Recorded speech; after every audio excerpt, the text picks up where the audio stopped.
Mahusay na mentor at magaling na mambabatas, ganyan po inalala ng mga malapit niyang kaibigan si dating House Speaker Jose de Venecia. Pumanaw si JDV noong Martes sa edad na 89. At live mula sa Taguig may Express Report si Mobile Journal Arles de los Santos. Arles, ano ba ang sitwasyon ngayon dyan?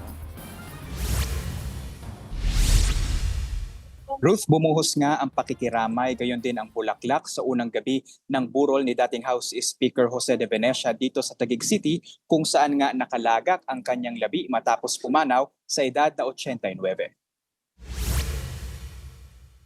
Kilala bilang Manong Joe o JDV, si dating Pangasinan 4th District Representative Jose de Venecia Jr.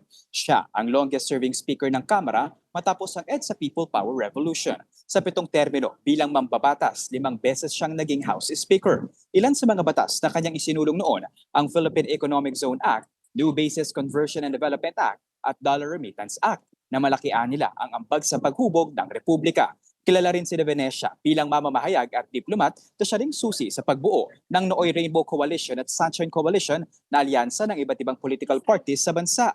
Kasama sa mga nakiramay si Senator Loren Legarda na inalala ng senadora ang dating House Speaker bilang mahusay na mentor, mabuting kaibigan at magaling na mambabatas. Si Manong Joe daw ang naging susi noon ni Legarda para pumasok siya sa politika at tumakbo bilang senador noong 1997. Nagpaabot din ng pakikiramay si dating Speaker Martin Romualdez na binigyang pugay ang pagiging founding father ni de Venecia ng Lakas CMD na isa sa pinakadominanteng political party sa Kamara. Mula February 11 hanggang 13 ay bukas sa publiko ang burol dito sa Heritage Memorial Park sa Taguig City mula 1:00 ng hapon hanggang 10:00 ng gabi kung saan magkakaroon ng misa ng 7:00 ng gabi. Sa February 14 to 15, dadalhin ang labi ni de Venecia sa hometown nito sa Bonuan Guinset sa Dagupan City. February 16 naman, isang memorial and necrological service ang isasagawa sa Batasang Pambansa.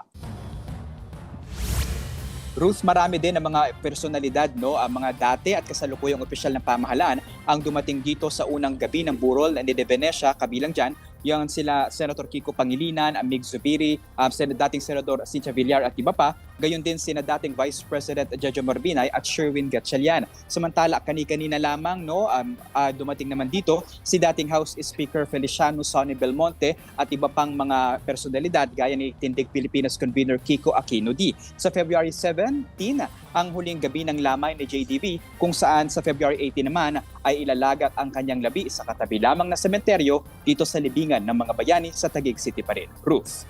Yan po ang Express Report ni Mobile Journal Arles de los Santos. Mga kapatid, Ruth Cabalco, para sa mabilis na pasada ng mga balitang dapat niyong malaman, mag-follow at mag-subscribe sa social media pages ng News 5.